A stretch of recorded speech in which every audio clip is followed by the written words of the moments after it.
it's Netflix time, another wonderful Netflix review. Yeah. So we're going to look at The Umbrella Academy, which is actually pretty new and it's on my trending list right now. So I have no idea what it's about, not if it's any good or not. So Alenia, who's binged it all. I have way too much time on my hands. Exactly, of course. That's never a bad thing, I suppose. Or is it? Not if I'm making these videos, it's fine.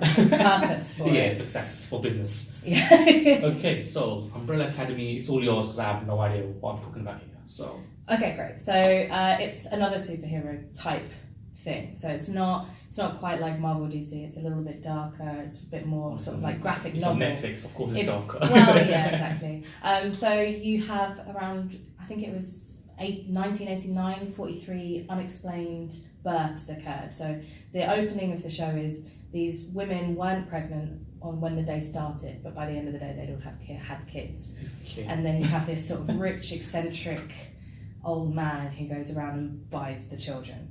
Stay with me, okay? It's a free market economy, man. Yeah. So he gets 7 of these kids. They're all born on the same day, and they all start to develop interesting and special powers. So he starts to make a kind of the Umbrella Academy, which is kind of fighting crime and It's like some X-Men school for gifted kind of. yeah, vibe it to does. It does have a bit of an Xavier School vibe to it, but it's a little bit more weird and dark, obviously being Netflix. So he develops them as kids, but he doesn't treat them as kids or a family. It's very robotic. It's very unemotional, and Emotion makes you weak, all that stuff. well, yeah, exactly. It's like, I'm not going to daddy you because you know you're powerful and you need to use your powers for good and all this kind of stuff. But then as they get older, they all drift apart. They all start going their separate ways. They fight, and eventually his death brings them back together, and then they have to stop. So I'm assuming his death isn't a spoiler. No, it happens like right at the beginning. Okay, fair enough. It's very much not a spoiler. It's not. Stuff around it would be, but so his death is like that's basically the factor to bring them. exactly. That is the factor that brings them all back together, and then they have to they learn of basically like an apocalypse, and they have to. And stop the adventure begins pretty much. Exactly, that is how the adventure begins. Okay, so So we've got Robert Sheehan, who starred in the Channel 4 show Misfits. that show's provided a lot of the alumni from that show. Have done That quite and a bit. Skins. I mean, Yeah. they've done really well. Exactly. So I love him, and I love him in this. He's again playing the sort of like down and out druggy. But his power is that he can talk to the dead, and Useful. then he can sort of channel them as well, which is really cool. Graveyards must be a headache for him, though. Yeah, I know. Like, there are like sort of flashbacks to his childhood where Sir Reginald Hargreaves, the rich eccentric dude. man, Yeah. he's a bit cruel actually while he's trying to develop all the kids' powers. And there is like a really horrific bit with the young Say Robert no Sheehan. more. Say no more. But he's really great, but he's also doing the sort of like down and out druggy thing, which he does very well. There's also Tom Hopper. He was in the show Merlin. I don't know if you ever watched that. BBC, it's like right? Yeah, like the BBC show. He played Percival. He's playing the leader, the oldest one. He's number one. They didn't have names. They had numbers. When called to a script. No, well, yeah, sort of. That could cause some tension in the group. Yeah, I think Shut up, little 5. Hargreaves just called them, number 1, number 2, number 5, number 7. Yeah. Number 7, she gets excluded because she doesn't have any powers.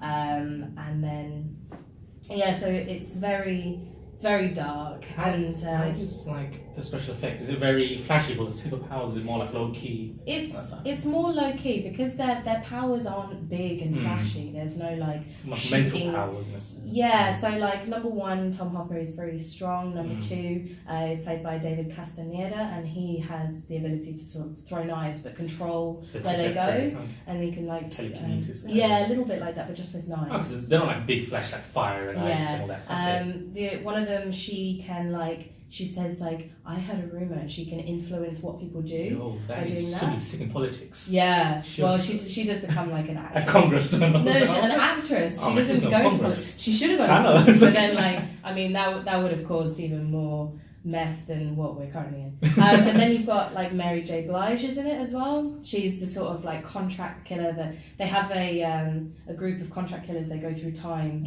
and kill certain people to ensure that the timeline Sounds like stays what's that constant. film, Looper. Yeah, like that. And and that feeds into it really well. And it is violent, it is dark, it is hilarious at Sounds some like points Frank as well. Castle might make a I know list. it has it like so. I started watching it immediately after I finished The Punisher, and it just filled that hole that in my violence life. and rage. The rage and violence and blood and gore and and lots of swearing. flashbacks. There's lots of flashbacks. There's lots of flashbacks to the sort of Magic. sort of borderline, not even borderline, just straight up abuse from Hargreaves on these kids, like to develop them or whatever. As It's long as like, you have I'm the doing it for purpose. your own good. And you're, oh. Right, okay, so let's just go on to anything that you didn't like before we wrap this all up. Is there anything? I don't think there is anything really that sticks out. What about the ending? Did you like how it all tied up at the end? So obviously it's been left on a cliffhanger. Okay. And obviously I don't really want to give anything away. Is the villain compelling? It's like whoever there is there a villain? Like The villain, actually, you know what? The villain has got a bit more of a Civil War. That guy. Okay. What's the guy? I thought the actual American Civil War. I'm like, No, like Zemo. Captain America, Zemo. Zemo. He's got a very much Zemo vibe about him. Okay. That guy, like I obviously Okay, I don't want you're to give away who it is. Mm. But it's very much like he doesn't quite know what he's doing, but he knows he wants to do something. It's. I don't want to say too much without giving it all fair away. enough. It's really Okay, difficult. no, But no, I think it's really good, and if you like things like Punisher and violence. and the sort of darker side Yeah. of the thing, and because it's written actually and created by Gerard Way, who was in My Chemical Romance, the lead singer of My Chemical Romance. And I mean, if you've ever seen any of their videos, you know that that's a little bit weird. So it'll fill in your little superhero. Yeah, it's tiding me over between things, but I really like it. I really enjoy it, and I can't see things that are coming as well. Like you're normally sitting there and you go, "Oh, this is." That's always this good. is It keeps you on your toes. Exactly. Like Game of Thrones, anyone can die. Like I kind of saw the twist with one of the kids coming, but it wasn't like completely no. Well, I mean, it can't be damn! everything can't be 100% original, so there are bound to be some Yeah, cliches. exactly. Okay, so let's wrap this up. Overall, out of 5, season 1 of.